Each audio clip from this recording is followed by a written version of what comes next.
Hello everyone, today is Friday, May 8th, and I'm going to read you Roald Dahl's Charlie and the Chocolate Factory. And today we are on chapter 8, which is called 2 More Golden Tickets Found. That evening, Mr. Bucket's newspaper announced the finding of not only the 3rd golden ticket, but the 4th as well. 2 golden tickets found today, screamed the headlines. Only 1 more left. All right, said Grandpa Joe, when the whole family was gathered in the old people's room after supper. Let's hear who found them. The 3rd ticket, read Mr. Bucket, holding the newspaper up close to his face because his eyes were bad and he couldn't afford glasses. The 3rd ticket was found by a Miss Violet Beauregard. Thanks.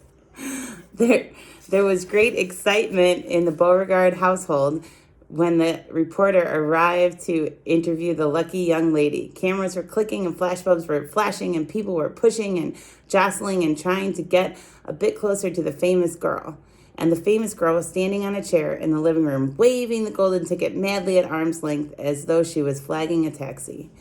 She was talking very fast and very loudly to everyone, but it was not easy to hear all that she said because she was chewing so ferociously upon a piece of gum at the same time. Here's the picture.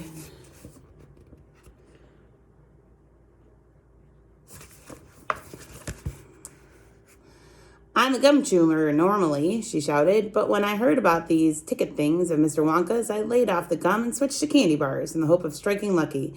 Now, of course, I'm right back on gum. I just adore gum. I can't do without it. I munch it all day long, except for a few minutes at mealtimes when I take it out and stick it behind my ear for safekeeping. Ew. To tell you the honest truth, I simply wouldn't feel comfortable if I didn't have that little wedge of gum to chew on every moment of the day.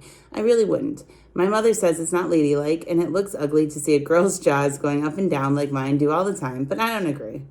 And who is she to criticize, anyway? Because if you ask me, I'd say that her jaws are going up and down almost as much as mine are, just from yelling at me every minute of the day. Now, Violet, Mrs. Beauregard said from a far corner of the room when she was standing on the piano to avoid being trampled by the mob. All right, Mother, keep your hair on, Miss Beauregard shouted. And now, she went on, turning to the reporters again, it may interest you to know that this piece of gum I'm chewing right at this moment is one I've been working on for over 3 months solid. That's a record, that is. I've beaten the record held by my best friend, Miss Cornelia Princemetal.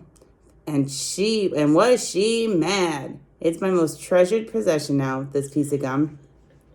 At nights, I just stick it on the end of the bedpost, and it's as good as ever in the mornings. A bit hard at first, maybe, but it soon softens up again, and I've given it a few good chews. Before I started chewing for the world record, I used to change my piece of gum every day, once a day. I used to do it in our elevator on the way home from school. Why the elevator? Because I like sticking the gooey piece that I just finished with onto one of the elevator buttons. Ew. Then the next person who came along and pressed the button got my old gum on the end of his or her finger. Heh. And what a racket they kicked up, some of them. You get the best results when women who have expensive gloves on. Oh, yes, I'm thrilled to be going to Mr. Wonka's factory, and I understand that afterwards he's going to give me enough gum to last me for the rest of my whole life. Whoopee! Hooray! Beastly girl, said Grandma Josephine. Despicable, said Grandma Georgina. She'll come to a sticky end one day, chewing all that gum, you see, if she doesn't. And who got the 4th golden ticket, Daddy? Charlie asked. Now, let me see, said Mr. Bucket, peering at the newspaper again. Ah, yes, here we are. The 4th golden ticket, he read, was found by a boy named Mike TV. Another bad lot, I'd be bound, muttered Grandma Josephine. Don't interrupt, Grandma, said Mrs. Bucket. The TV household, said Mr. Bucket, going on with his reading, was crammed, like all the others, with excited visitors when our reporter arrived. But young Mike TV, the lucky winner, seemed extremely annoyed by the whole business. Can't you fools see I'm watching television? He said angrily. I wish you wouldn't interrupt. The 9-year-old was seated before an enormous television set with his eyes glued on the screen, and he was watching a film in which one bunch of gangsters was shooting up another bunch of gangsters with machine guns. Mike TV himself had no less than 18 toy pistols of various sizes hanging from belts around his body, and every now and then he would leap up into the air and fire off half a dozen rounds from from one or other of these weapons. Here's a picture of this one.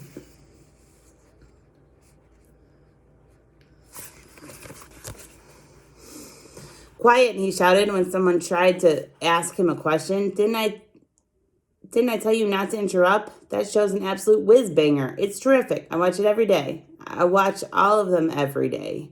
Even the crummy ones, where there's no shooting. I like the gangsters best. They're terrific, those gangsters, especially when they start pumping each other full of lead or flashing the old stilettos or giving each other the 1, 2, 3 with their knuckle dusters. Oh boy, what wouldn't I give to be doing that myself? It's the life, I tell you. It's terrific.